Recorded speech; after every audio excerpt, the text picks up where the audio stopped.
Greetings and salutations, everyone. Welcome to Project Compass. This is going to be a great night tonight, and I'm not going to spoil it, but I'll let Mark introduce our guest tonight because it's quite an honor, and it's just going to be really awesome. So I'm really excited and happy to be here tonight.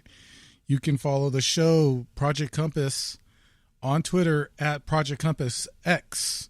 The hashtag is Project Compass, and we do have a Facebook page. So everyone listening, please get over there and like the page, and you can comment and put in requests. You can put in comments, anything to keep in touch with us. Also, the email is projectcompass.show@gmail.com for any comments and questions or anything you want to get a hold of us for. That's where to go.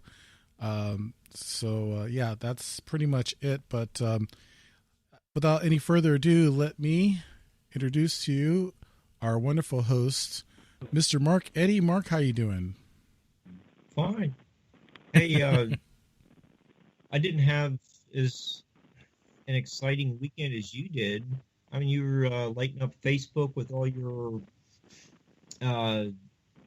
UFO guests at Lorian's conference. Tell us a little bit about that experience.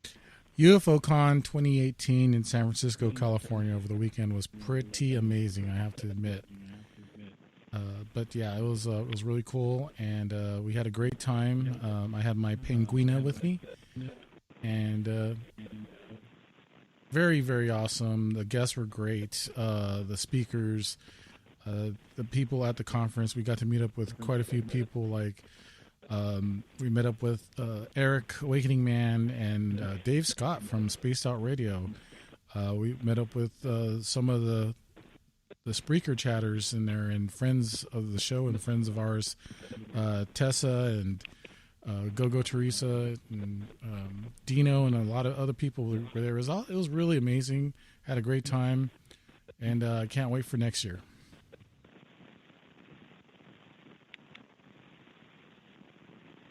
Mark, did we lose you, or are you still there? Looked like everyone was having a great time. Yes, everyone was having a great time, and like I said, we did quite a bit of recording. I got yesterday's episode up and running, and I'm going to have to edit some more and get the rest of it up there, and you'll love it. The speakers, it was I had great interviews, man. It was really good. So for those of you who want to check that out, you can go to beyondstrange.com, and you'll see the updates for all that stuff, plus the Facebook page as well. All right, cool. Well, we can keep talking about it, but we have to maximize our time with our super special guest tonight. And the theme music we've had for the entirety of the 4 months of Project Compass was written and performed by our guest Merle Fankhauser. And when he was a teenager, he pioneered instrumental surf music with classics like Wipeout. Merle has been a lifelong ufologist and researcher of Mu. And he recently published his Who's Who of Rock and the entertainment industry autobiography, Calling from a Star. His latest CD is Signals from Malibu. And we're going to hear about a few new projects as well. So welcome, Merle. How are you? Doing good. It's a nice day today here on the California Central Coast. Good. Merle, you were on Dave's show, Beyond the Strange, around a couple years ago. And you have a lot of updates to give us on our new show, and one of them is Lila, the closing song to Project Compass, appears in a new movie. So can you tell us a little bit about this movie, when it's coming out, the name of the movie? Yeah, the song Lila, I actually wrote, Mark, in 1966. And I could remember, it was one of those songs that just came to me in about 15 minutes, and I had to write it down and then record it on a tape recorder so it didn't get away. And it was on the album called Fapper Dockley, which came out in 1967, and one of the songs on it, Tomorrow's Girl, made it on to Dick Clark's American Bandstand. And we thought that was, the biggest thing that was going to happen with the album. But then go forward to 2011, the same song, Tomorrow's Girl, ended up on a Warner Rhino 4-CD box set compilation called Where the Action Is, L.A. Nuggets, 1965 to 68, and that collection was nominated for a Grammy.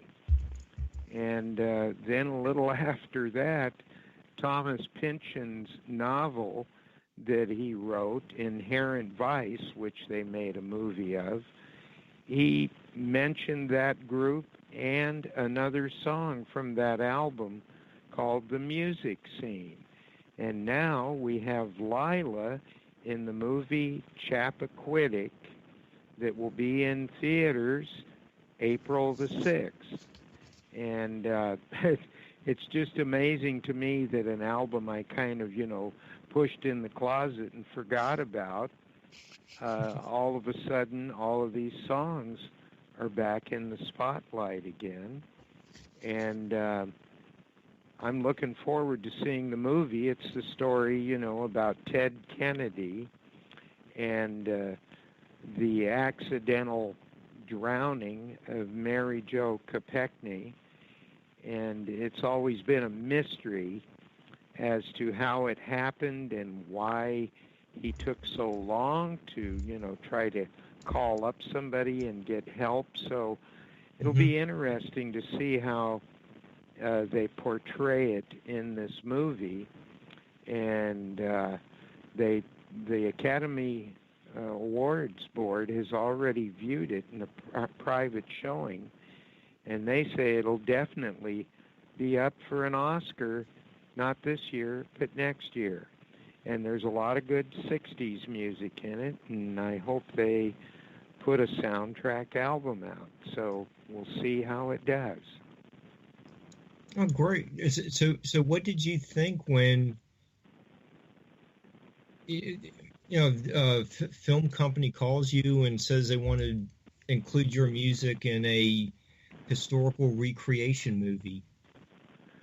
Well, I thought it was really great, and they gave me some money in front too, which helped. Doesn't hurt. And the agent and one of the producers told me my song, being a ballad, you've heard it, and it sounds like one of those folk rock ballads from the 60s. It's in a moody scene in the movie. So I'm definitely going to go. It'll be in one of our local theaters here on the Central Coast, and we're definitely going to go check it out. How does a motion picture company approach you? Does it go through an agent, and the agent contacts you? I haven't had that experience. I just wondered how they go about doing it. Yeah, I have this agent in Hollywood, and that's what he specializes in, is getting songs in movies and on TV ads. And he called me up, and he was very excited. He said, because this is obviously going to be a big movie, and congratulations. And I've had, quite a few songs in other movies. I had one in a movie called Shadows in the Storm. This was back in the early 90s with Ned Beatty and Mia Sara. Then I've had a lot of stuff in various, different smaller surf films. But this one, everybody's saying this is pretty important, and I've been doing interviews, Mark and Dave, constantly now about it.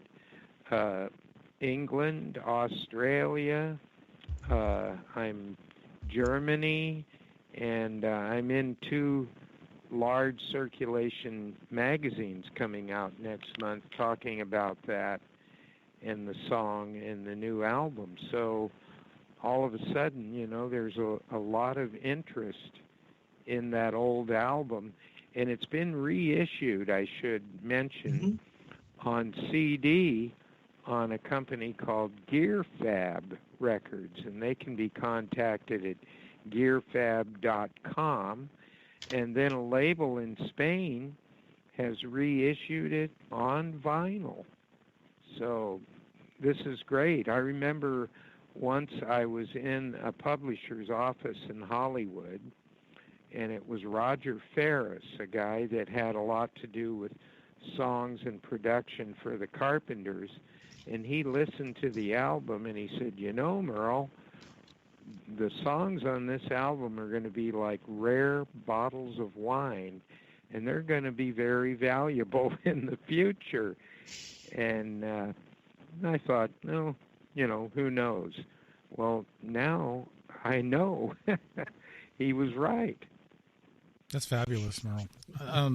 Yeah. What do you think is attributing to the renaissance or the resurgence of past music, like surfer type music or golden oldies or whatever you want to call it? I call it classic rock myself because I'm a rocker, and I've always digged that type of music. Yeah, I think people liked it because it had soul and feeling, and it was real music created by real musicians. And Joe Walsh lately said, all the music he hears now, he can tell it's sampled and pasted together, and most of it is drum machines. And he was complaining in this interview going, what happened to when we all used to get together in a room and we would feed off of each other, and it was musicians communicating? And it's not like that now. It's kind of like cookie cutter music made in a computer. So I think, to answer your question, Dave, I really think people are longing for the oldies and the music from the 60s and 70s, and even some of the 80s stuff. And I find, too, and other producers that I know, they like the sound that we were getting on the analog multi-track machines, even the 4-tracks. I mean, Sgt. Pepper's was recorded on 2 4-track analog tape recorders. And then the 8-track came along, then the 16-track, and then 24-track. And the analog sound is just warmer and fuller than recording into a computer. Yeah, I think that's like the best sound when it's on vinyl, and even the 8-track was awesome. Cassettes were cool, but vinyl's just it's classic. There's just no repeating. I mean, getting that sound is on a disc is even though disc is pretty clear, it's just not the same. But I want to ask you about the frequencies of the music, Merle. Like 528. 432, I believe, those kind of frequencies, those vibrations that people talk about that are, that are attributing to our consciousness. Well, I don't know much to say about that, other than analog music is a waveform, and digital stuff recorded in the computer is ones and zeros. And somewhere in there, something gets lost. And I don't know if I can't remember what we talked about the time I did the interview with you. The interesting thing with my album Signals from Malibu, that one of the songs on there, Messages from the Dome, that had these what they thought were extraterrestrial, radio signals in it, and it got loud at the end of the song, and it was shutting radio stations down. They'd be playing the song, and all of a sudden they'd go off the air. And this happened with one in England, and the host couldn't even go back on because the whole board was shut down. The mic didn't work, so the engineer had to talk to me on the telephone, and he said, "This is a brand new digital console, and we can't figure out what has caused this." Well, it happened on a station in Sacramento. It happened on one in Austin, Texas, and all of them had to be using digital broadcast boards. The older stations, it still had analog boards. It didn't affect them. So I sent this song to Bob Edwards, who is one of the head engineers at George Lucas Skywalker Ranch in Marin, and he analyzed it for me. And he said, Merle, at that point where this oscillating sound gets loud, there's an inaudible to human ears frequency going over the top of it. And he says, I can't tell you why, but he says, I ran some tests, and that's what will cause a problem for digital recording or broadcast equipment. So, Merle, with those high-pitched frequency sounds that you weave into signals from the song Signals from Malibu and Messages from the Dome, do they they don't sound like whales.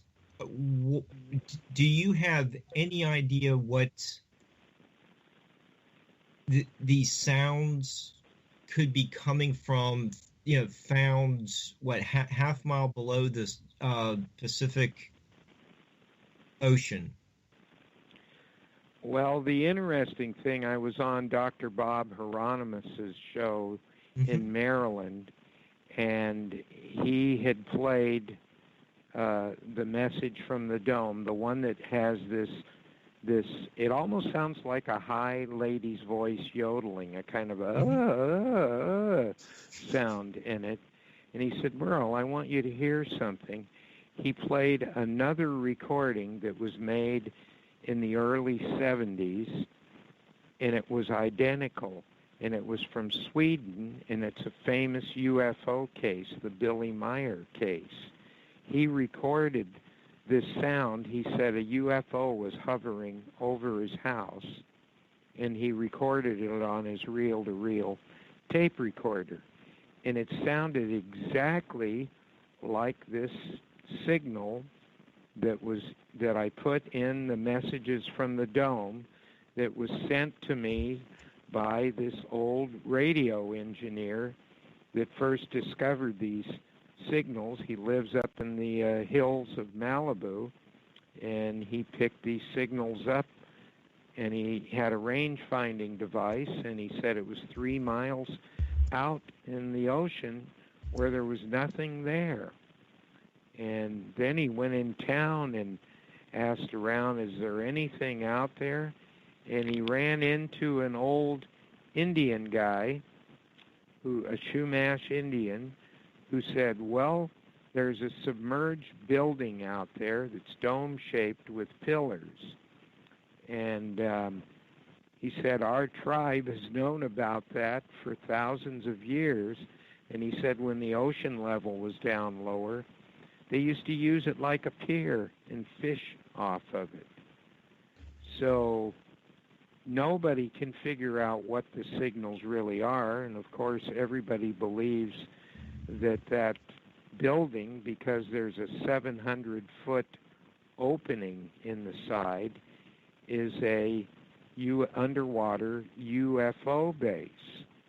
And there was some talk about sending an ROV down there with a camera and seeing, you know, because it's too deep to try to dive down there. And another interesting thing, I was at a radio station in San Luis Obispo here on the Central Coast, and we were playing the song and talking about it. And the guy that was the host, he knew somebody that worked at the air base at Point Mugu. It's about 5 miles up the coast from where they pick these signals up. And he called him up and said, yeah, I've got musician Merle Fankhauser in the studio here, and he's talking about some strange sounds like radio signals that are coming from under the ocean there. You know, are you guys doing any submarine tests or something? And he said no, and when the host asked him, do you know anything about that? And he said, no, I can't talk about that. I got to go now. Click. The usual answer. So somebody knows something, but they're not talking. Right. Okay. Hey, Merle, a little bit ago you were answering Dave's question about why so many people just continuously are gravitating towards you know the music you did, the oldies stations. You were talking about soul. You know that you guys put expressed it in your instruments and on numerous albums that came out in the 60s. Let's, we have, a few minutes. We might as well listen to one of the new songs from your Tiki Lounge live CD that it has just been released, and I think Witch Doctor has some interesting soul to it. Yeah, my son Tim wrote that song, and that's him singing on it. And that song has been getting a lot of radio play across the country and Europe. And it's also, I lost track of how many digital download companies now have licensed it, to sell as a digital download. So we're doing a video shoot on that here in about a week, a night shoot. And we're doing one for Lila, too, because, obvious reasons we need to get a video out. Okay.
Set your demons free tonight.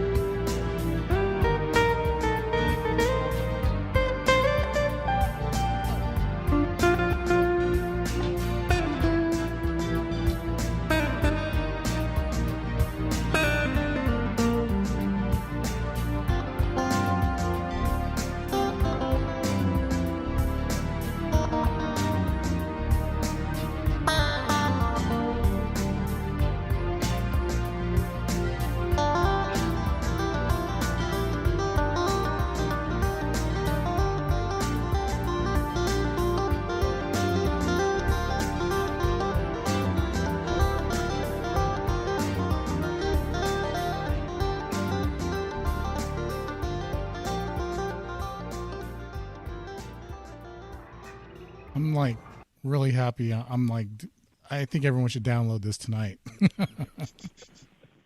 That's a neat song. Merle, who's playing guitar? Is that you or Tim playing that? No, that's Tim playing the lead on it. I was playing the rhythm. And, you know, because of the Tiki Lounge TV show, we go for this tropical theme. And, you know, he sort of portrayed that like two people, you know, going to an enchanted island was the whole, you know, feeling behind that song. And I think he did a good one there because it's getting really good response, and the album seems to be too. It's on, oh gosh, what did they tell me? Over 300 radio stations now, you know, various tracks.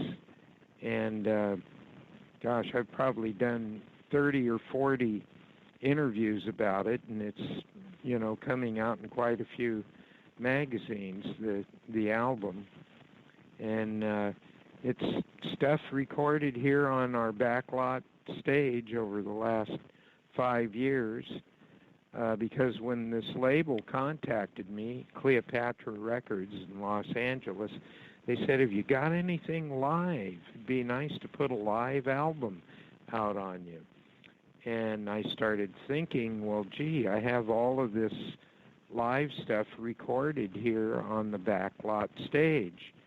And I started listening to it and picked out a dozen songs along with the Tiki Lounge theme that the TV show starts off with every week, and sent it to them, and they said, we love it, and they put it out. And so it's out there, and it seems to be doing good. It's been out almost 2 months now, I guess. That was really awesome, Merle. We got to go to a station ID right now, so when we come back, we'll talk some more with Merle Fankhauser and get into some more paranormal and some great music. So stick around. This is Project Compass. We'll be right back right after this.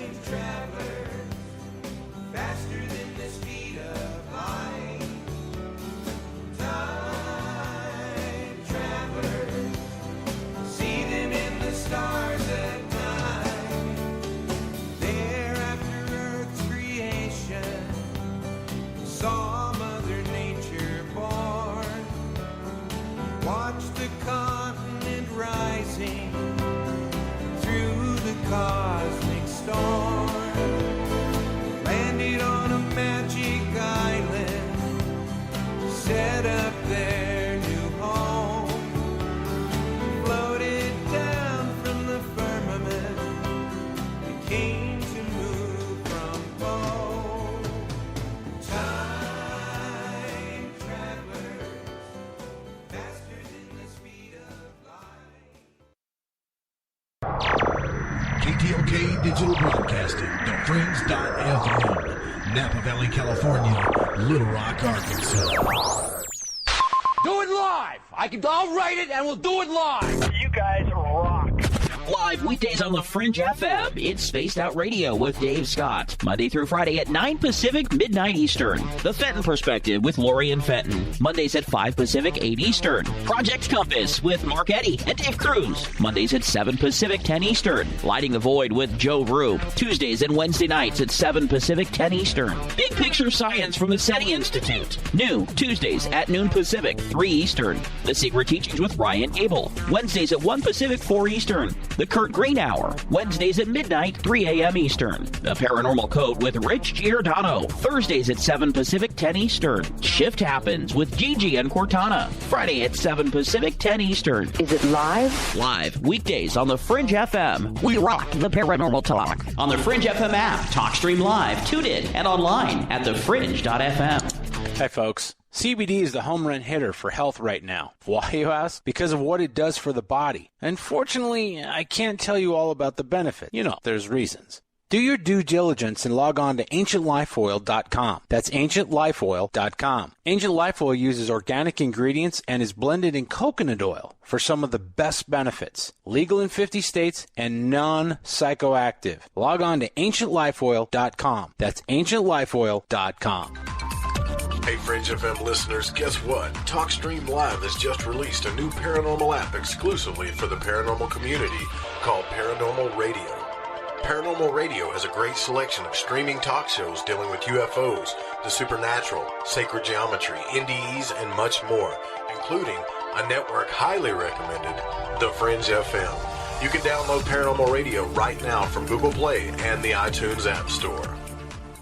I'm getting older and noticing that my body just doesn't work as well as it used to. So I like to keep fit as possible by hitting the gym a few times a week. Recently, I started having a nagging bicep pain, and it got so bad I couldn't even lift the weights. When I was complaining about it to a friend, he told me about Angioprim. He said chelation helps remove toxins, heavy metals, and cholesterol in veins and arteries that may cause blockages. You know, after just 1 week of taking Angioprim, the pain was gone, and now I'm back in the gym full strength. Scientific research proves the active ingredient in Angioprim has superior oral chelation action that helps promote cardiovascular health. So to learn more, go to angioprim.com. That's ANGIOPRIM.com, or talk to a trained consultant. Call Angioprim toll free at 877-882-7221. You'll feel better with more energy. Call 877-882-7221 or go to the website angioprim.com. We are still getting strange on Sundays. Hey everyone, it's me, Dave Cruz, host of Beyond the Strange Radio, letting you know we're on live Sunday nights right here on the Fringe FM. The Strange Sunday saga continues live at 5 p.m. Pacific, 8 p.m. Eastern. Listen on thefringe.fm or at beyondthestrange.com. Again, that's Sunday nights, 5 p.m. Pacific. See you there. Hey, Fringe FM listeners. Did you know that when you're on the road with limited data or no Wi-Fi available, you can still listen to every minute of the Fringe FM by calling 701-719-3971. No smartphone, app, or internet needed. Saves your data plan and no extra cost if you have unlimited minutes. Call 701-719-3971. That's 701-719-3971. Listen to the Fringe FM on any phone, anytime, anywhere. Come own the night with us. Hi there, this is Dave Scott, host of Spaced Out Radio. Every Monday through Friday, right here on KTLK, the Fringe FM, I'm going to lead you down a path of mystery, intrigue, and suspense. So whether you've seen a UFO, had a run-in with Bigfoot or Dogman, or had ghosts running around your house, this is the place to be. Spaced Out Radio, right here on KTLK. Going down to Atlantis, through the Sargasso Sea. Going down to Atlantis, won't you come along with me?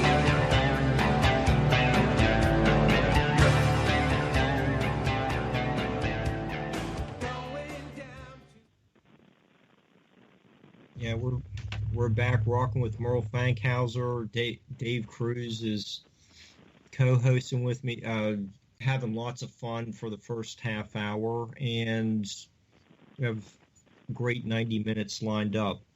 Merle, so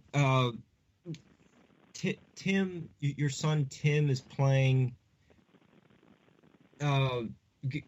lead guitar on Witch Doctor, and is he playing an acoustic guitar?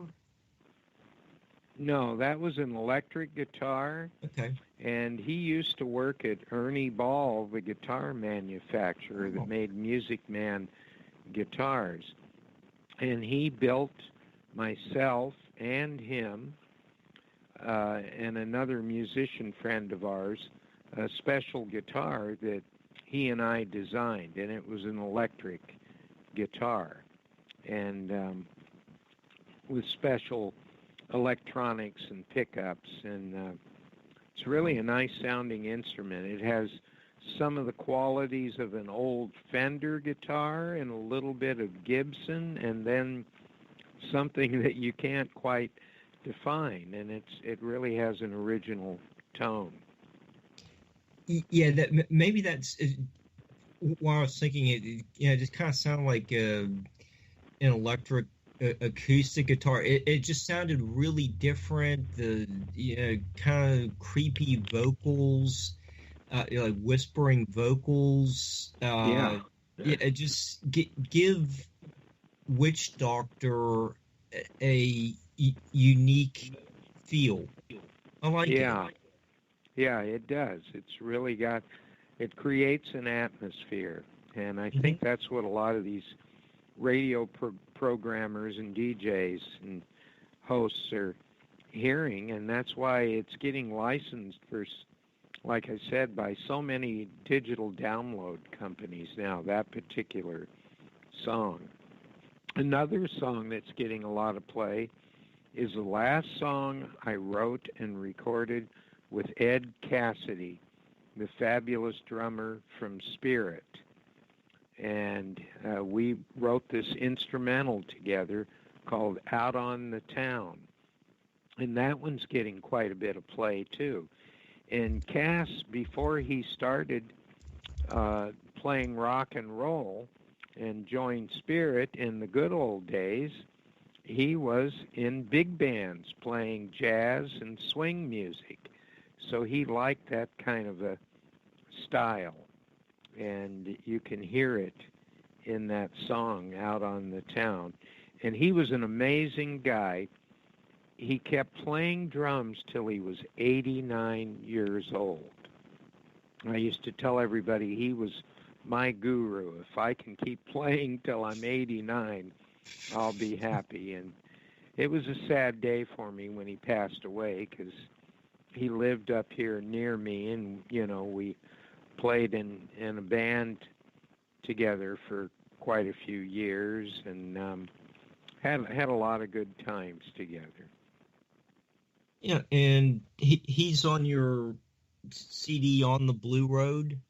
Yes, we called that group the Fankhauser Cassidy Band. It was me and my son Tim on vocals and guitars, and Ed Cassidy on drums, and I think Jay Ferguson even played keyboard on a few of those songs, and we had a bass player, Leroy, and let's see, Jim Enos also on piano, Bruce Clark on sax and flute and harmonica, who has played with Pat Simmons of the Doobie Brothers a lot. So it was a good kind of all-star band, and we did a lot of fun concerts with that band, and we did 2 albums. On the Blue Road was the first one in about 1995, and then around 98 we did Further On Up the Road. And those albums came out on American labels and foreign labels. And here a couple of years ago, the British Gonzo Multimedia label put out a double CD set on the Fankhauser Cassidy Band.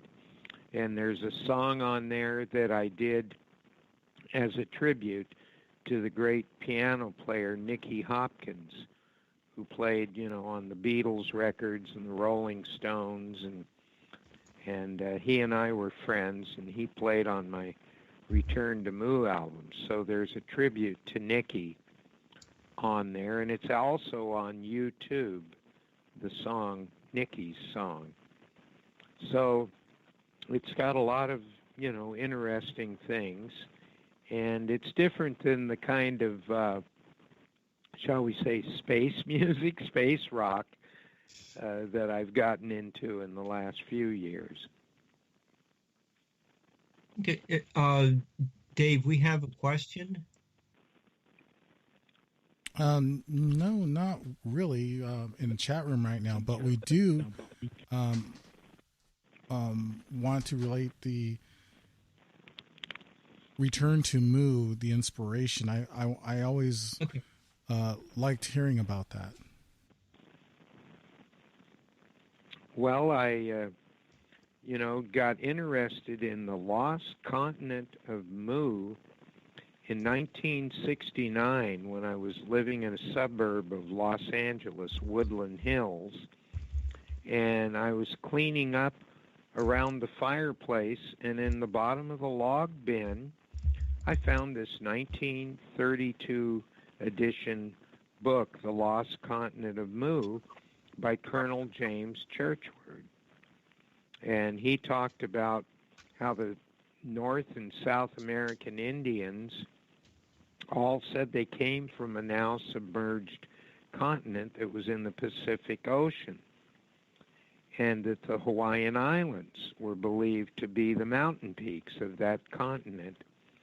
And so in 1973, we told our agents and promoters and record company, Mu, we changed our name of the band to Mu, and that we were moving to the island of Maui because it was part of Mu. And they thought, what? You got all of this going here? And we were playing a lot of concerts. Our first album was selling good, and it was on a lot of radio. And we packed up and took all of our instruments and moved to the island of Maui. And right away, I started talking to all of the older Hawaiian people, and they all knew about the legend of Mu, and even showed me a book written by a Hawaiian, Leonani Melville, called Children of the Rainbow. And it was, about the pre-Christian history of Maui before the missionaries came there. And an old Hawaiian showed me this trail that led down into this valley out in the jungle, and he wouldn't go down there. It was kind of taboo to him. And I went down this trail to this waterfall and pool, and there were these 4 pillars that were maybe 28, 30 feet tall in a half circle, and it looked like something that Mayan or Incan Indians built. I couldn't believe it. I felt like I was Indiana Jones before they even invented the character. And then I noticed there was this sidewalk out of cut stone, and they were sitting on a platform with this pristine little waterfall going down between them.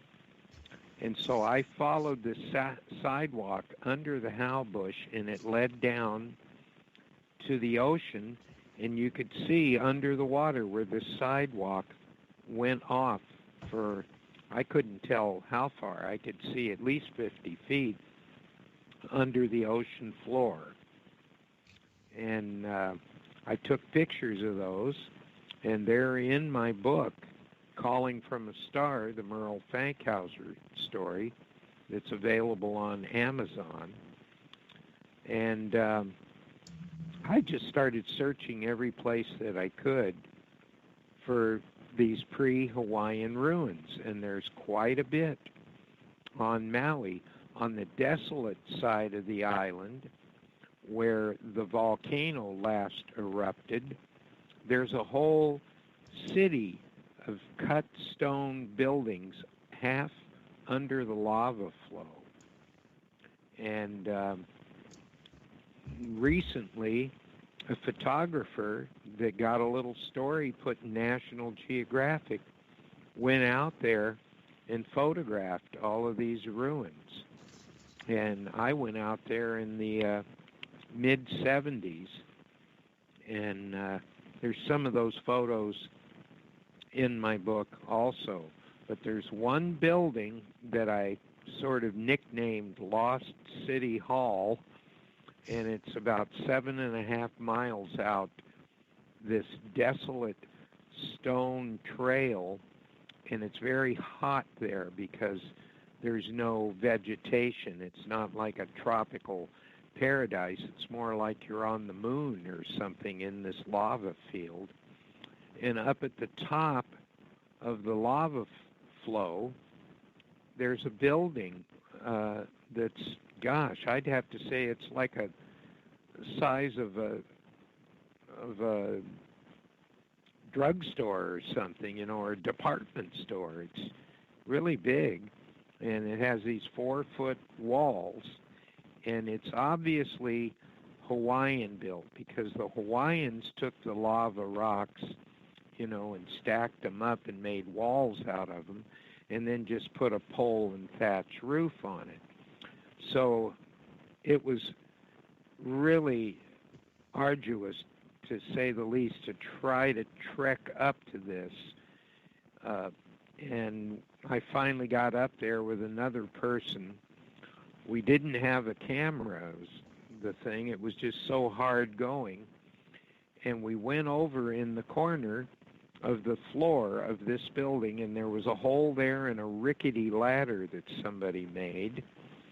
And there was some, like, electrical wire that they tied around this pillar and put it down in there, and you could see where they had made torches. So we went down there, and we did have a flashlight, and we were amazed. It was like discovering King Tut's tomb or something in Hawaii, because there was this same kind of cut stone floor and walls in this like basement underneath this old Hawaiian building. And nobody has photographed that I've seen. And we knew that we found something very special when we found that place. And it's still a marvel to me. And I talked to old Hawaiians about that area, and they're afraid to go out there. They call it the King's Burial Ground. And they get kind of spooked. Some Hawaiian fishermen will go out there a ways and fish along the ocean there, but as soon as the sun even starts to go down, they're out of there. Very so cool. There's a lot of things that I discovered over there when I was, you know, in my 30s, and I was a little more agile than I am now. Since we're on the topic of Hawaii, in your autobiography, Calling from a Star, you do recount being nearly arrested while filming the video for Calling from a Star in the Haleakala crater. Do you want to tell us about that and the supposed secrets at the bottom of the crater? Yeah, I hiked in the crater, probably about 1974, and it's, you know, 10,500 feet, and there is a switchback trail that goes through it, and there's even a cabin that you can rent for the night, and the rangers, they check on you, make sure you're all right, and you're not supposed to leave the trail. But as we were coming down this switchback before we got to this cabin, I looked out in the lava field that was there at the top of the crater at over 10,000 feet, and I said, "Look, guys, it looks like there's a pyramid out there." And then they all started seeing it. So the next morning when we woke up, I had some little cheap camera. I don't even remember what it was now. And I said, I'm going to go over and get a picture of that. So I went off the trail, hiked out, and it was very dangerous. I had to jump several deep chasms to get to it. And there it was. It was a pyramid with smooth sides, and I'd say it probably stuck up out of the lava flow, maybe 40 feet, and I tried to climb up on the side of it, and I got really vertigo. And so then I got to a position down lower where I could kind of get a picture of it on the horizon. And if you didn't do it at a certain time of the day, the way the shadows were, it would just blend into the lava and you couldn't see it. So I got a picture of it, and it's in the book. Well, cut to 1978, and I was filming at the top of the crater with a film crew with 16-millimeter cameras that we took to this overlook where there's a parking lot and you can hike up on this mount just a little bit with a beautiful view. And we filmed the song Calling from a Star that's on YouTube. If you just go there and type in Merle Fankhauser's Calling from a Star, you can see the video that we shot in 1978. It was done on film and then later transferred to video. So we're filming this, and we've got reflectors and a whole crew, and all of a sudden I notice this gentleman in the back with a very short haircut and a blue blazer, and he looked very official, and we finished the 2 takes, and the camera guy and the other producer went down to the parking lot with the film, and he started questioning me and saying, "Oh, you didn't video anything down in the floor of the crater."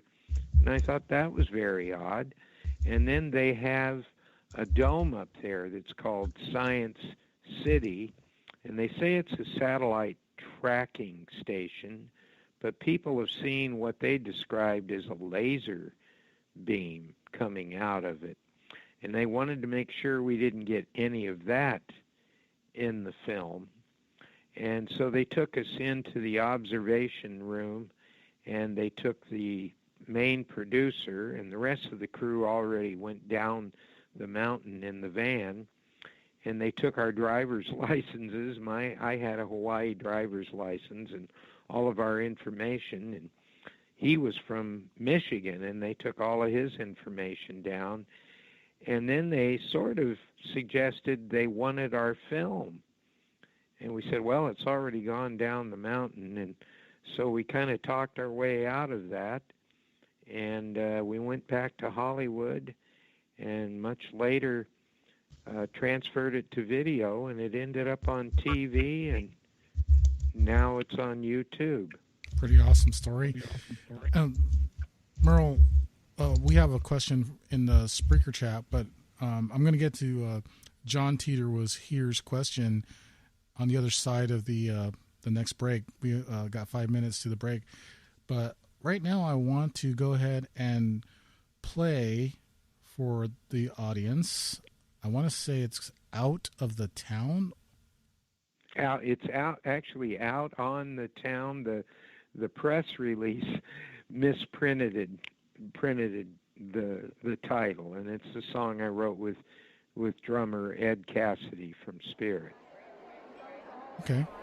Well, we're going to go ahead and play a little bit of that. And yeah, this is live from the Live Tiki Lounge album. All right, awesome. Here we go.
Sounds like everyone's having a good time. I was tapping my feet. We have a good time here at the Tiki Lounge. Yeah, Merle, who is playing sax out on the town? That's Bob Osborne, who plays with us quite regular, and then Tom Bruner was doing some trombone hits in the background there too. Oh, okay. Wow.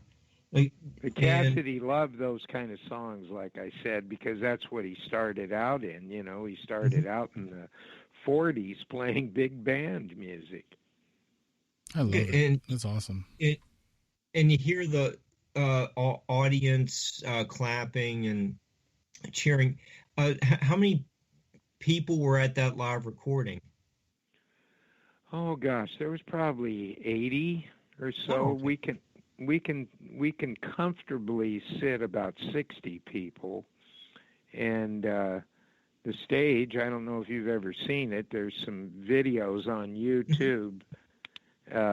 You know, it's pretty large, and then I've got this large area, you know, in the back. In fact, I was in Hawaii once, and a big Hawaiian guy came up to me because the show is seen in Hawaii, and he goes, "Hey, brah, where you shoot that show? Out in the jungle by Hana, yeah?" Awesome. And I go, "No, we do it in California." And he goes, "What? On the mainland?" And I go, "Yeah." And he goes, "You're pushing my leg." That's hilarious. So it looks like Hawaii. You know, the backyard looks like Hawaii, and thanks to Jane with her green thumb and all the tropical plants, and you know, you would never know it's in a residential neighborhood here on the coast of California. Okay. Hey, Merle, it's we're at the top of the hour break. Hey, we'll be back in about 5 minutes. Get a cup of coffee and join us with Merle Fankhauser for the second hour.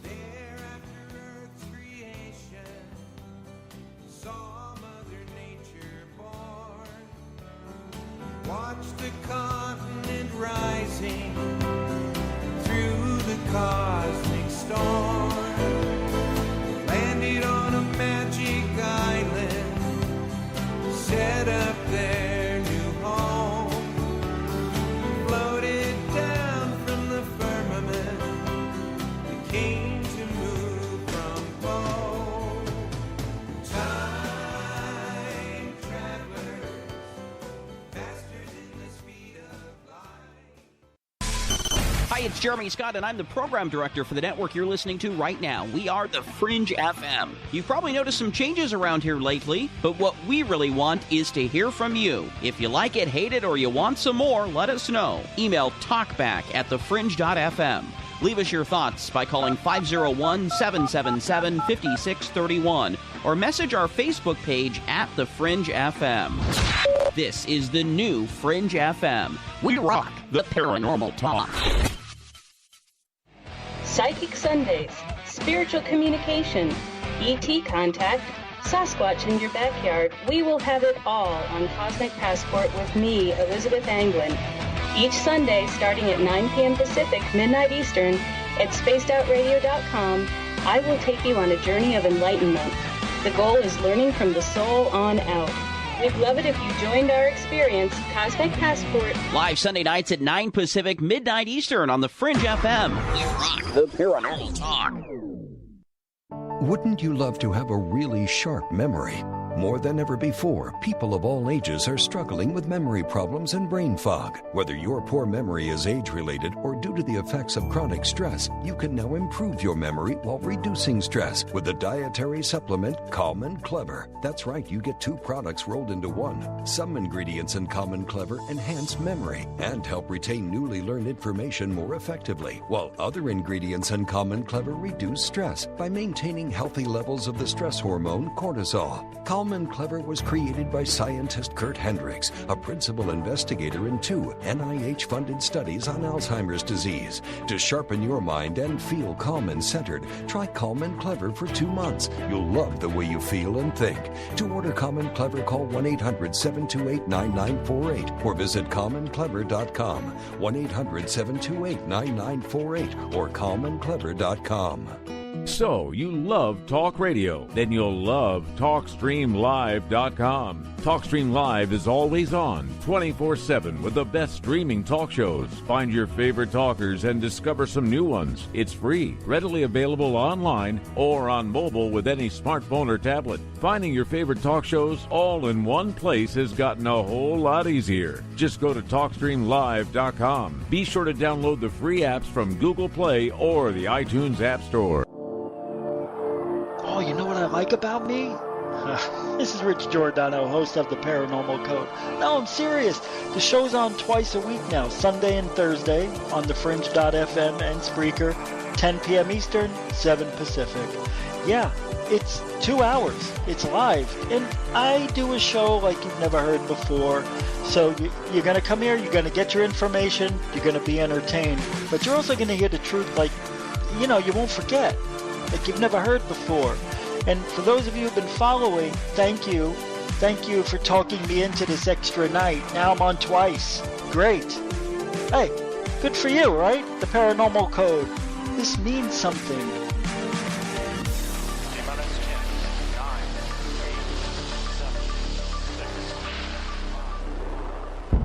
Are you intrigued by Paranormal Talk Radio? You'll love the new Paranormal Radio app from TalkStream Live. You'll find a great selection of talk shows covering UFOs, ghosts, strange phenomena, and much more. Download the Paranormal Radio app now and start listening to the very best in paranormal talk entertainment, including the network you're listening to right now, the Paranormal Radio app. Free in Google Play and the iOS App Store. Live from New York, it's Saturday night! Live Saturdays on the Fringe FM. The Secret Teachings with Ryan Gable at 1 Pacific, 4 Eastern. Dark Waters at 4 Pacific, 7 Eastern. Into the Paranormal with Jeremy Scott at 6 Pacific, 9 Eastern. Spaced Out Saturday with Joe Roop, 9 Pacific, midnight Eastern. And S4 with Eric Cooper, midnight Pacific, 3 a.m. Eastern. Live Saturdays on the Fringe FM. We rock the paranormal talk. Online at thefringe.fm.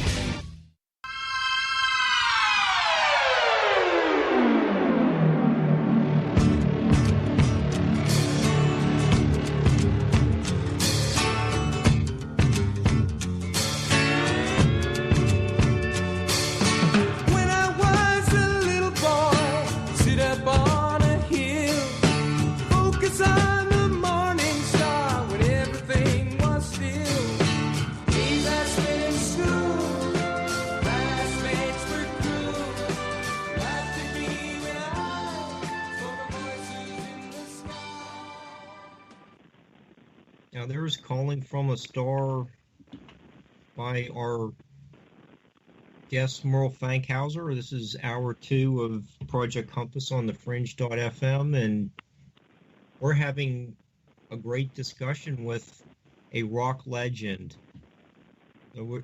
Dave, where are we going? I have like 10 of Merle's CDs here. I'd like to ask all these questions. We have a question about if Merle knows anything about giants from Hawaiian folklore. Yeah, that was John Teeter was here's question. Yeah, we have a whole bunch of new people joining the chat room. Genevieve just came in. So, people are becoming intrigued with Merle's stories of Mu and Hawaii. So, Merle, have you heard anything about giants from Hawaiian folklore? Well, yeah, there was a legend. That area I was talking about where that lava flow was, there was a village there at one time that was covered by lava, and they said that when the Hawaiians came to the islands from Tahiti, there was a large race living there that had blonde and red hair. It was a white race. And some people have speculated that they were the people of Mu. And then there's also the little people there that the Hawaiians called the Menehune. And they were said to have helped with a lot of the construction of those ancient buildings and the pillars and things that were there. So they worked with this giant race. Yeah, that's in the legends. A good book about all of that is the book I was talking about, besides the Lost Continent of Mu book, where he mentions different races on the continent of Mu. They also mention the little people in the Lost Continent of Mu. But the Hawaiian book by Leilani Melville, from a Hawaiian standpoint, is really good, and that's called Children of the Rainbow, and that's still in print. You can get that in a lot of bookstores or order it. Okay, and Merle, since we've touched on a little bit of Hawaiian folklore, and I think when you were on with Dave a couple years ago, you spoke about the silver shells coming out of the ocean that could very easily suggest a USO. Just to tie all this together, in a couple weeks, the Moody Blues are going to be inducted in the Rock and Roll Hall of Fame, and you've spoken with them about UFOs as well. What do the Moody's and other rock musicians have to say about their UFO experiences?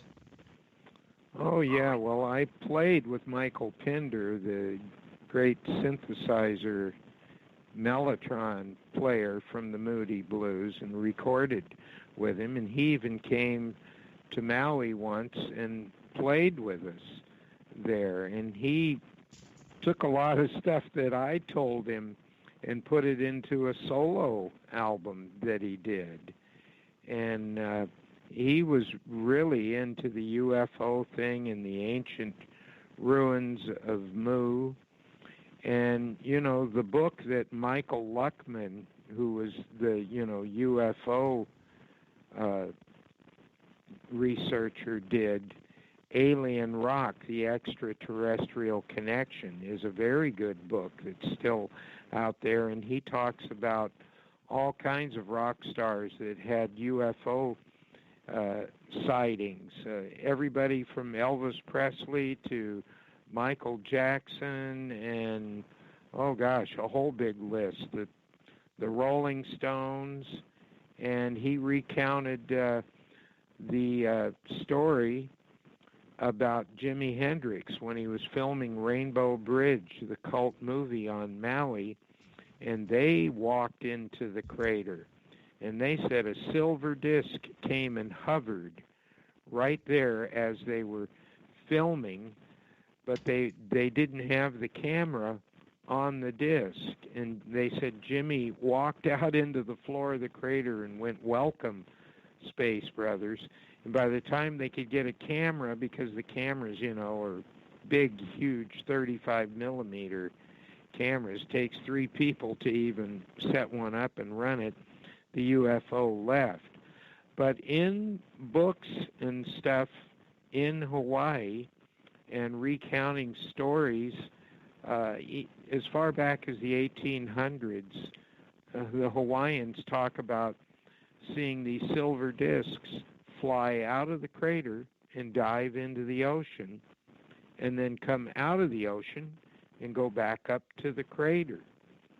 And the guys in the band Mu and myself, around 1974, we went to the top of Haleakala Crater to watch the sunset, and it was a beautiful place to see the sunset. Well, the sun went down, and there was a bunch of tourists there at the observation platform watching also, and all of a sudden this bluish-green pulsating light came in and shined a light on the floor of the crater. And we're all going, wow, what is that? And there was a guy that was in the Second World War in the Navy, and he said, man, I've never seen anything like that. Just as he said that, two more smaller pulsating lights came out of the one main one and went up above it, and they formed a tetrahedron, an inverted pyramid, and they were shining lights from one to the next. And I say we watched that for a good 5 minutes, and then the two smaller ones went back to the big one, and it shot straight up and disappeared in an instant. And that's what inspired me to write the song Calling from a Star. And we went back down to the house, and I immediately turned on the tape recorder and started working on this song just so I wouldn't forget it. So, Merle, yeah, since we're still talking about Moo, you converse with James Churchward. What is some of his latest theories, and is he just continuing with his grandfather's work, or is he taking a little bit divergent path? You mean Jack No, Jack. I'm Churchward. sorry, Jack. Yes. Yeah, and it was his grandfather that did that. He's continued on because a lot of people and scientists and stuff were trying to dispel what Colonel James Churchward wrote about, and he got a lot of his information from the Indians, the Mayan Indians, and places that you wouldn't imagine. And he's proven that a lot of James Churchward's theories that there was a continent there at one time are true, and that the ocean was where I'm at now on the coast of California. It was here, and it went clear into the Mojave Desert, and they've proven that because they can see the water marks. And so at one point there was more water on this part of the continent, and that's when Mu, they say, was further up out of the water because all of that water was displaced here. And then when the continent sunk, supposedly from earthquakes and volcanic eruption, it created this hole and a trough out there, and a lot of the water went back in. That's the theory, anyway. But yeah, I've communicated with Jack quite a few times, and he's written a book, about all of Colonel James Churchward's discoveries, and tried to prove scientifically that there was a basis for what he was talking about, that it wasn't just some fantasy that he made up. Okay. Merle,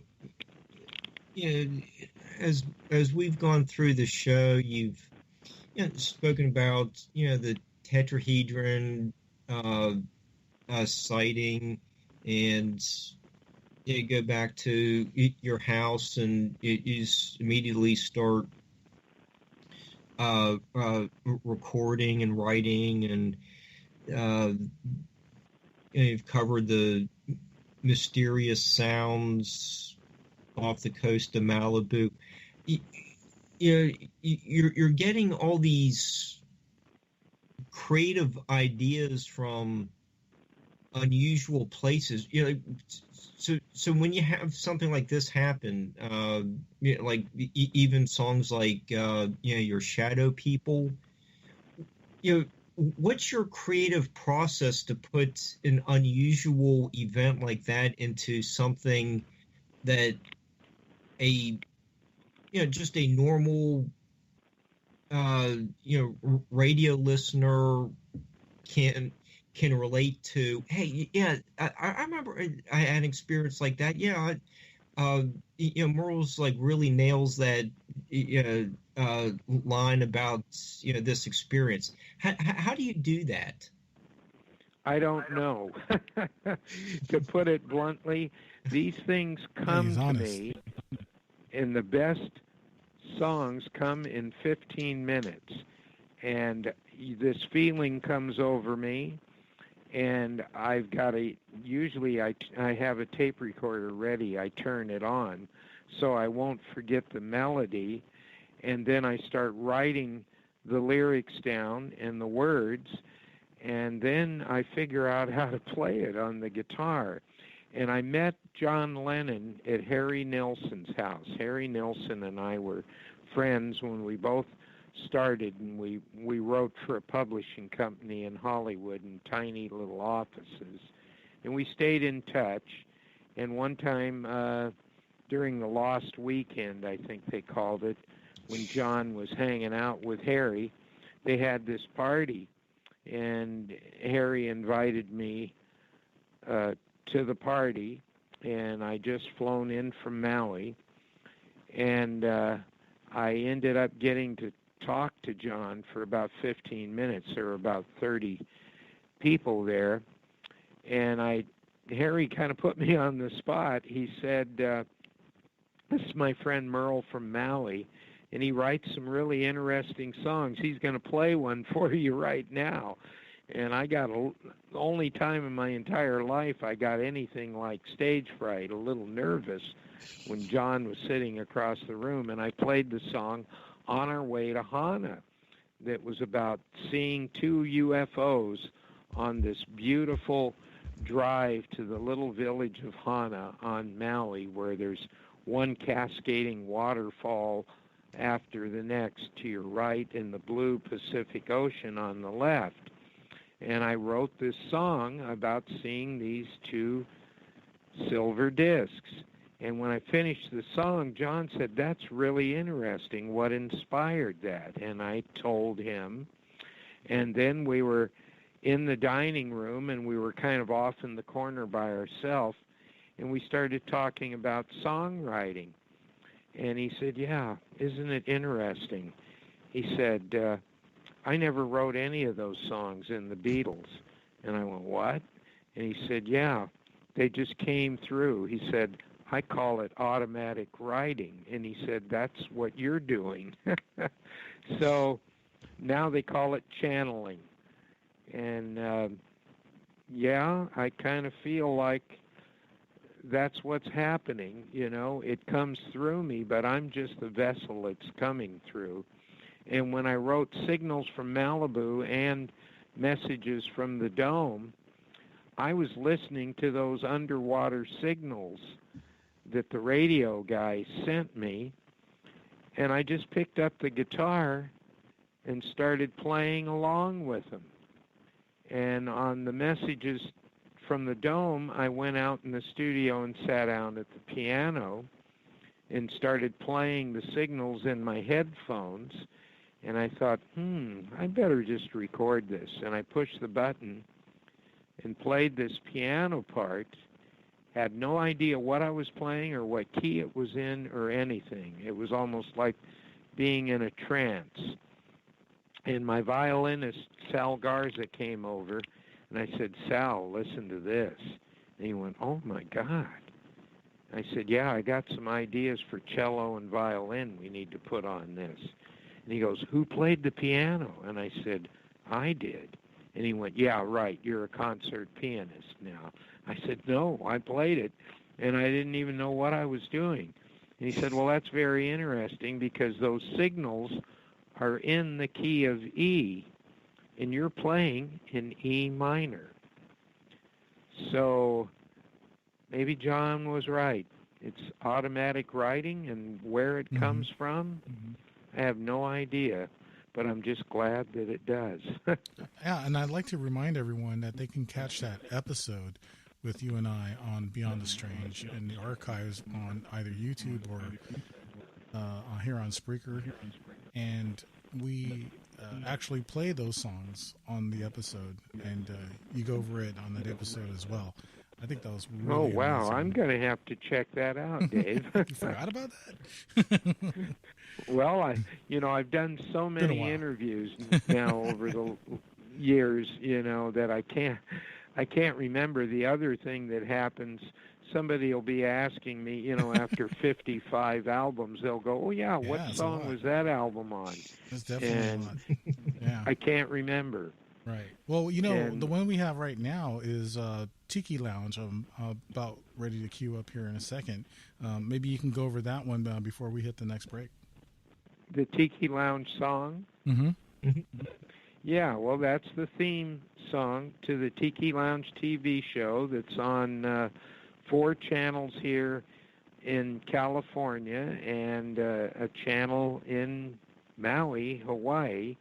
And the show has been on the air going on 17 years now, and we're up to about 3 million viewers. And there's 10 episodes on YouTube if you go there and type in Merle Fankhauser's Tiki Lounge.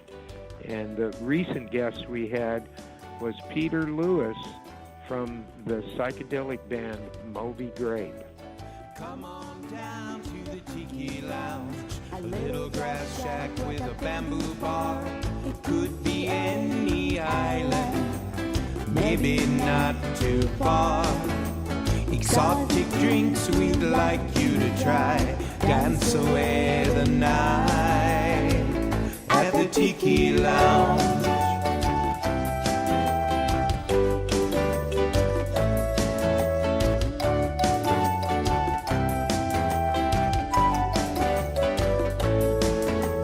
The sounds of Martin Denny fill the air. Sipping on a Mai Tai will really get you there.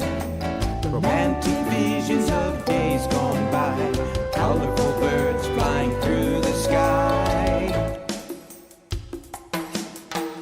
If you have a dream of paradise that you want to find, join the happy people and spend some time.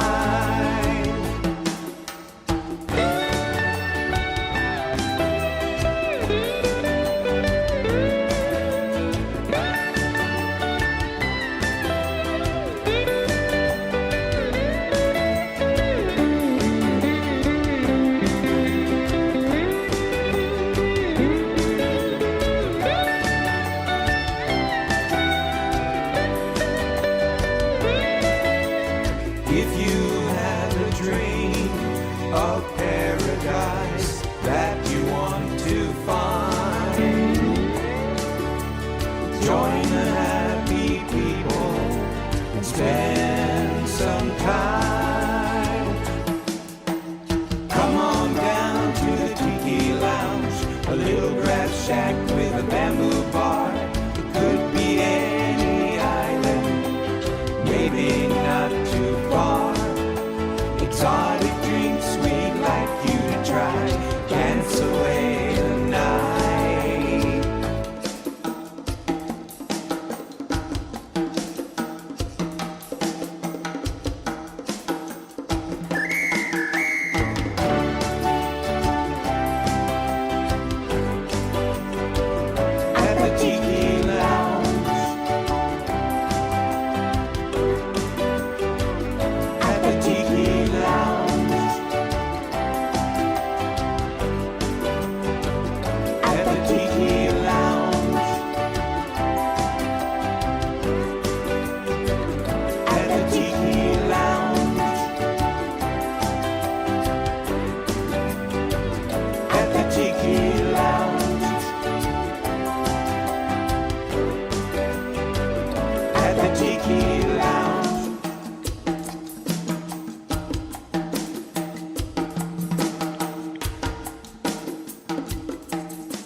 That sounded like a little fun.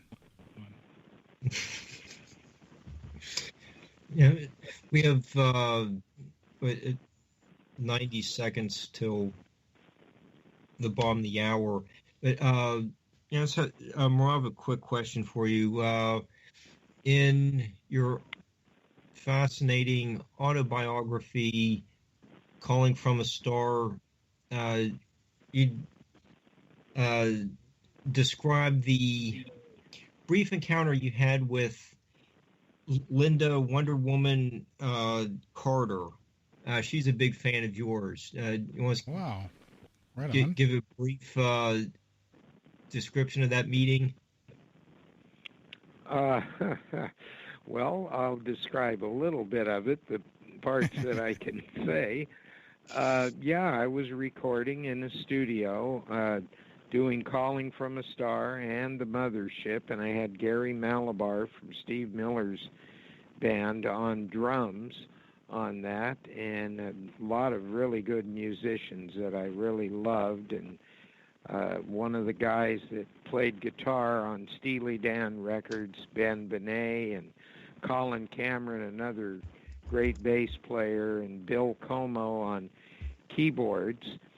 And Colin's girlfriend was a hairdresser in Hollywood, and Linda Carter would go to her to have her hair done.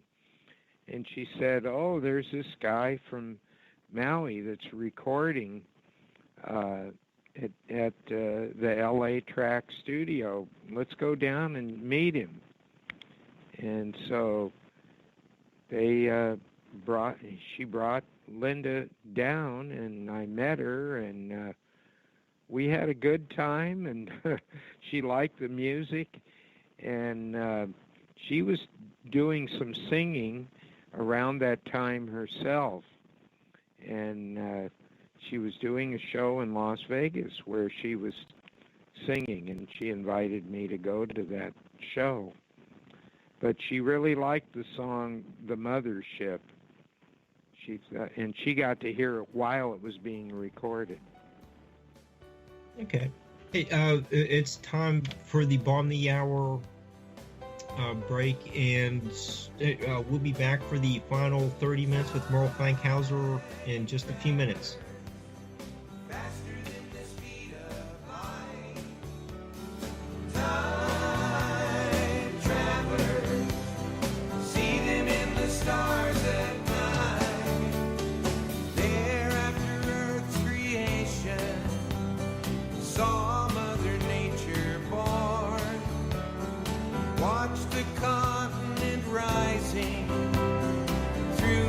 Cosmic storm landed on a magic island, set up their new home, floated down from the firmament, they came to move from pole.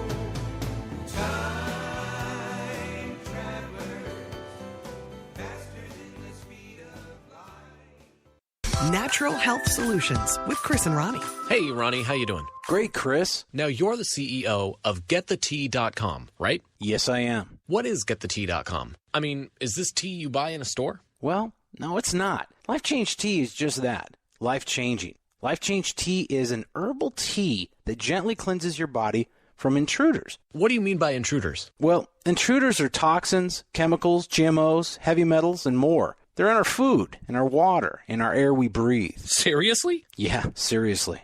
And Life Change Tea will help you with removing these, as you say, intruders? That's right, Chris. Are there side effects with this tea? Well, you might lose a little weight.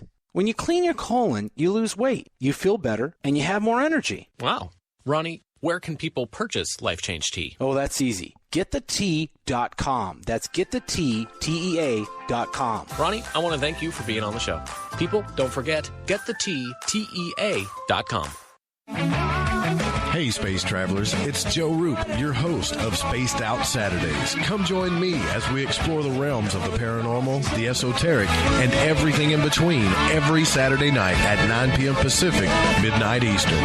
You know the truth is out there. Don't get caught sleepwalking. Come join Spaced Out Saturdays. That's every Saturday night, 9 p.m. Pacific, midnight Eastern. On the Fringe FM, we rock the paranormal talk.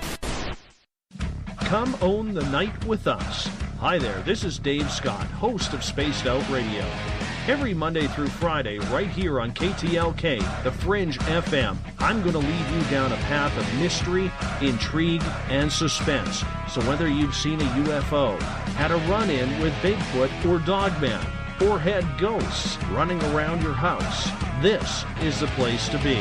Spaced Out Radio, right here on KTLK. Do you or a loved one suffer migraine headaches? Listen to what scientist Kurt Hendricks has to say. 35 million people in the United States suffer with debilitating migraines. If you or a loved one are one of them, you need to know about MigraLief. Hi, I'm Kurt Hendricks, the scientist that formulated and patented the MigraLief migraine formula. MigraLief is a non-prescription dietary supplement recommended by neurologists, pharmacists, and pediatricians to address nutritional deficiencies in both adults and children over 2 with migraines. Try MigraLief for 3 months and see the powerful difference it can make in your life, or get your money back, no questions asked. Go to MIG911.com or call 800-MIG-7354. You can change your life today. So if you suffer from migraines, don't wait. Call 800-MIG-7354. That's 800-MIG-7354. Or visit MIG911.com. Do you find yourself bored and longing to learn more about the mysteries and conspiracies behind our reality, specifically every Friday night from 7 to 9 Pacific? What a coincidence, because that's exactly when me, Gigi, and my lovely co-host Cortana kicked over the airwaves with just the right amount of intellectual stimulation to give you that eargasm of conversational excellence that you deserve. So be sure to check out our show, Shift Habits, every Friday night from 7 to 9 Pacific, that's 9 to 11 Central. And let's shake some talk radio tail feather, shall we? Right here on KTLK, The Fringe FM.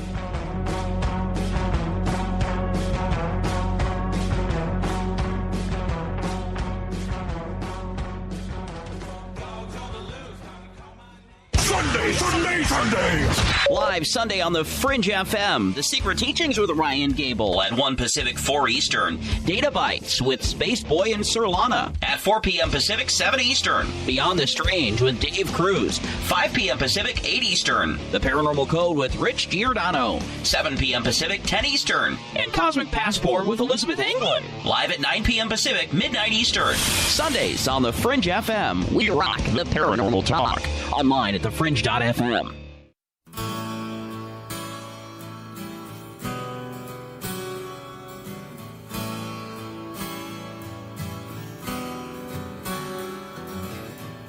It was a long, long time ago. We came from a distant land, searching for a new way of life, freedom for every man. When a song really meant something and you hung on every word, and the feeling was that every man should be free as a bird. Okay, we are back with Merle Fankhauser for the next about 25 minutes. Hey, if you want to learn more about Merle, you can go to merlefankhauser.com. That's MERRELFANKHAUSER.com. There's all kinds of information about himself, his CDs he has for sale. The movie Chappaquiddick comes out April 6th, and Lila that you will hear at the end of the show appears in that as, you know, a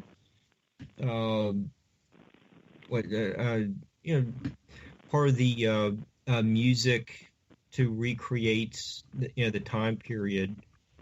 And since Dave is going to be putting this on YouTube, and we've played a whole bunch of songs tonight, Merle, I think we may need to have your vocal permission that Project Compass and Beyond the Strange, or the Fringe.fm have your permission to use your music. So is there a way you could give us a That'd be nice. Permission to play your copyrighted songs on YouTube? Absolutely. All the music that you've played, I own the copyrights to, and they're in my publishing company, Fankhauser Music, and I give you the full right to use these songs and play them on air, play them on YouTube, or anywhere that you feel will help, with the broadcast that we're doing tonight. Great, thank you, Merle. So there we go. Got all the legalities out of the way, and nice. If we get into any trouble, Venny's in. Paralegal Venny can back us up. So, speaking of music, Merle, we do want to play Lila. I'm sorry, Mark. I didn't mean to cut you off. Oh no, I was just wrapping up the YouTube thing. Go ahead with your question, Dave. Well, I was gonna ask Merle about Lila and the inspiration that got you to write about this song. It's a wonderfully beautiful song. It definitely takes me back to the '60s, and it's just amazing. I'm gonna play it here a little bit, and then after you describe a little bit of it. Well, it was a whole feeling at that time. I was playing in the desert. I was living up in the desert in Lancaster then, and I was playing in my band Merle and the Exiles that had Jeff Cotton, who later joined me in Moo and did a stint with Captain Beefheart's Magic Band. And, we were just going along. It was close to the Summer of Love, and, we were playing in L.A. with bands like the Byrds and Buffalo Springfield. It just came along, and there was this feeling that everybody had. And again, Dave, it was one of those songs. I remember just sitting down in my living room, picked up my 12-string, and it just popped out. And I went, oh boy. And I had a reel-to-reel tape recorder that I always had ready with a reel of tape on it, because something like that would happen. And if you didn't record it and then start writing the music down and the lyrics, you could forget it, or it would just go away. Or what I've had before happen is somebody will turn on a radio somewhere and you'll hear some other song, and it like erases the one that's in your mind or something. And I really can't completely answer your question, because it's a almost spiritual thing that it just happens, and the mood of that era, from the 1965, 66, 67, 68, there was just a feeling, it was when the Monterey Pop happened, and then later Woodstock and the Summer of Love, and it was just this feeling, and it was one of those songs. And I would remember I was thinking about this blonde-haired girl when I wrote it, and that's what happened, and I just called it Lila. And what's really neat is there's a family, I think they're from South Carolina, that wrote me, and their daughters, they named their daughter Lila after hearing my song. And they wanted the sheet music to it, and I wrote it out and sent it to them, and they loved it. Fantastic stuff. And that's recently that happened. So that's another thing with that older album, you know, that the whole album now, Dave, when I sit down and listen to it, I just go, man, this is really something. I didn't appreciate it enough back then for musically what it is. And, you know, now that I listen to it, I really realize how good all of the songs on there were. So it was a feeling at the time, and like I said, these lyrics and the music just kind of pop out of me, and I got to capture it. Yeah, and well, speaking of feelings of, you know, the summer of love and the psychedelia era, yeah, you do have a couple of the inevitable sitar songs with A Visit with Ashia and The Elders Return on Merle Fankhauser and the Haiku Band. Yeah. That's a neat CD. The Dolphins Cry with the saxophone. It's you have a lot of really interesting music on those two CDs. That was all ad-lib live too, Mark. If I can interrupt you, the Haiku Band. That was done in Donnie Smith's studio, who plays with Willie Nelson, and those were all Maui musicians. And I used to jam a lot, and Donnie was in my Maui band, and we would just sit down, and I would pick a key, and we'd just start playing. And all of the songs that are on there, Under a Maui Moon, they were written on the spot. There was no rehearsal, nothing. I would say, let's try one in C minor, and it goes like this. And the lyrics would just come out, and there it is. That whole album was one that I would have to say is automatic writing. Merle Fankhauser and the Haiku Band, A Visitor from 2000 AD is what it was called. And I saw that on eBay the other day for, I think, $30. So they're still out there if you go look for them. But, yeah. Did you teach yourself to play sitar? Yeah, I did. And I got that when I was in the HMS Bounty in 1968. I went into Wallig's Music City on the Sunset Strip, and there was a sitar, and I bought it, tuned it up, got a book, on how to play it, went home, and I wrote A Visit with Ashia, and that was like the first song that I did on it. And we went in the studio, and the producers went, my gosh, that's fabulous. How did you do that? And we sat down and recorded that in one take. It's on the HMS Bounty Things album, A Visit with Ashia.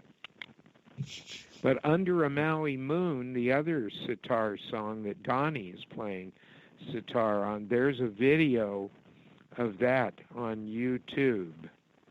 And that album was done in 1997 in Donnie Smith's studio on Maui, totally unrehearsed. Okay, and I got a question from our friend Serenity, and she was asking, you're enlightened and you're given the appellation oceans of intelligence. Where do you think humanity is going? Are we evolving, de-evolving? That's a good question, but I think we're going to need some help from above, and I'm hoping there isn't going to be some kind of an apocalypse to make it happen, but the poor Earth needs a change right now. It needs some help. Mm-hmm. And I just pray every day that, it's going to get better, and all of this world conflict, will demise and go away. I just keep praying for every sentient being for peace and harmony on the planet. And I think if enough people do that, maybe we can get a higher enlightenment. Okay. I hope so too. And hey, Dave, do we have any questions in the chat room, or you have a question? I can keep going. Yeah, please do. I'm actually just really listening to everything, and right now there's no chat room questions. I think everyone's just listening to you, Merle, and digging the music and everything. Yeah. I think a lot of people are just spending more time just absorbing what Merle has to say. But Merle, when hopefully there's some musicians in the audience who can come away with some instructions from a legend. But if we look at a couple instrumentals, like from different periods in your career, we could look at Wipeout and Wind Cries Maui from your the Man from Moose CD. What's both songs are very different, but how do you approach writing these instrumentals? Well, when I first started doing surf music, I was playing with a little band here called the Impacts on the Central Coast, and we were all just out of high school, and we got together, and I was surfing then, and so the ocean was my inspiration then, and the power of the waves. And so I started taking all of those experiences of surfing and transferring it to the guitar, and the reverb sound to me was inspired by the ocean. And so the songs, again, they just sort of came out of me, and I put, surfing titles to them, like Tandem, Two on a Surfboard, and Wipeout. And when I first wrote Wipeout, it was called Kick Out. And one day I got wiped out while surfing at Pismo Beach, and a guy was laughing at me, and he was embarrassing me in front of some pretty girls that were sitting up against the break wall. And he went, ha, ha, ha, Merle really got wiped out on that one. So I'm driving home in my car, and I thought, Wipeout, that might be a better title for this song than Kick Out. And we started playing it at the Rose Garden Ballroom, and the surfers started dancing, and they were doing the surfer stomp and coming up with all of these dances. And when the talent scout from Delphi Records heard us, he just, thought it was great. And the term instrumental surf music hadn't even been coined yet. And I was doing an interview the other day with Australian radio, and the disc jockey said, it's really interesting that no other sport has a music. And I went, wow, you're right. You know, instrumental surf music was inspired and taken from a sport.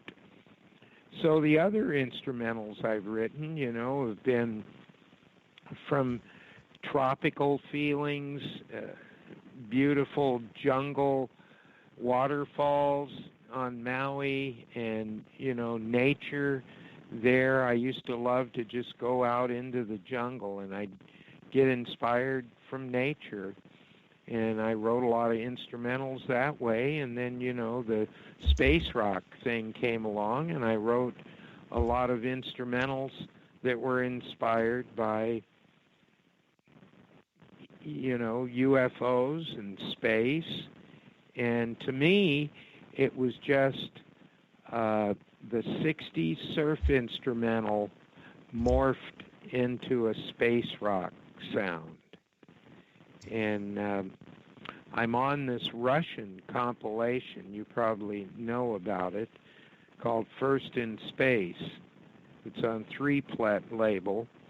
And they got a hold of me because they heard messages from the Dome on the radio in Poland.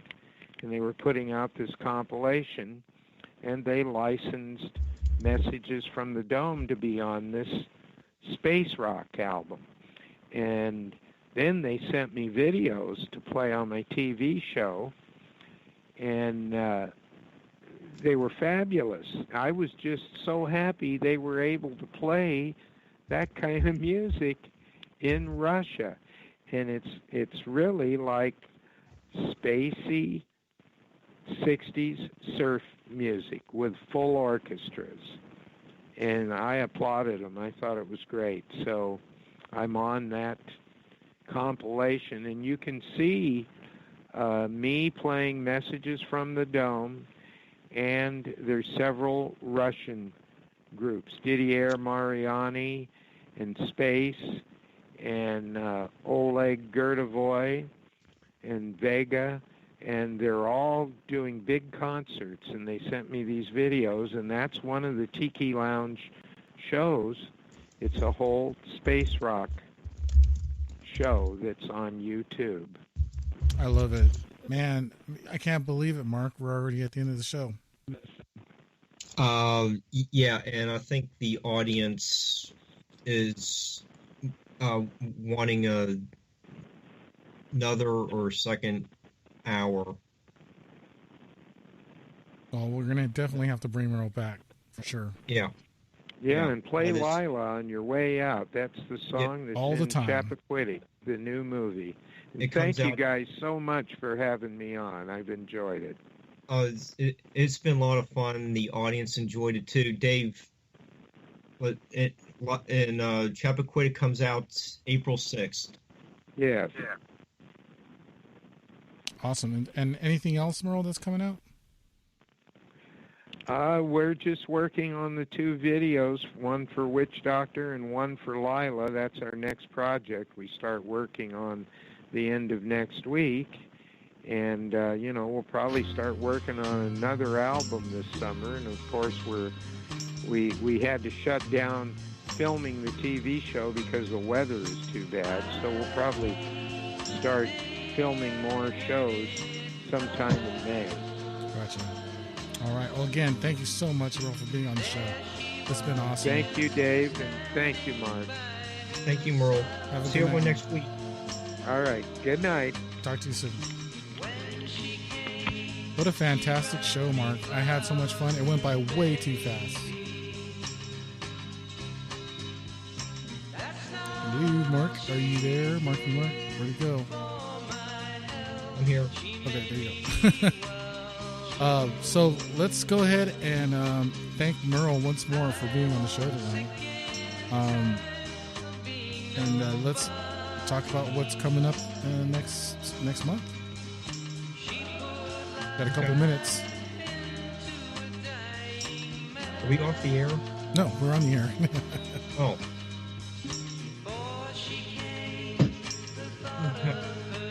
We got a story.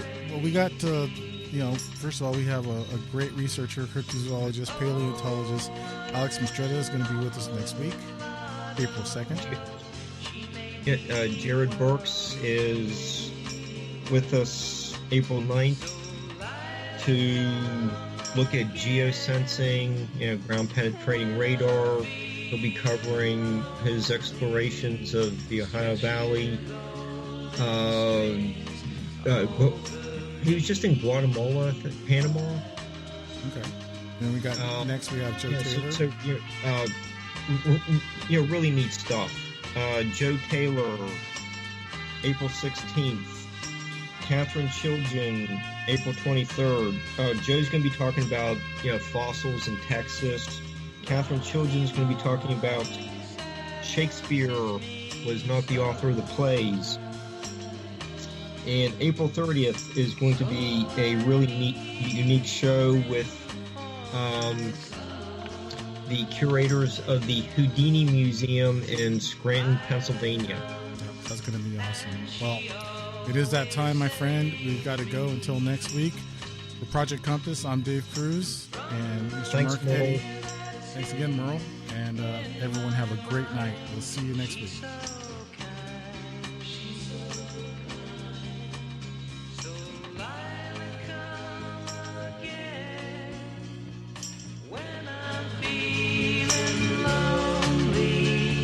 Stretch your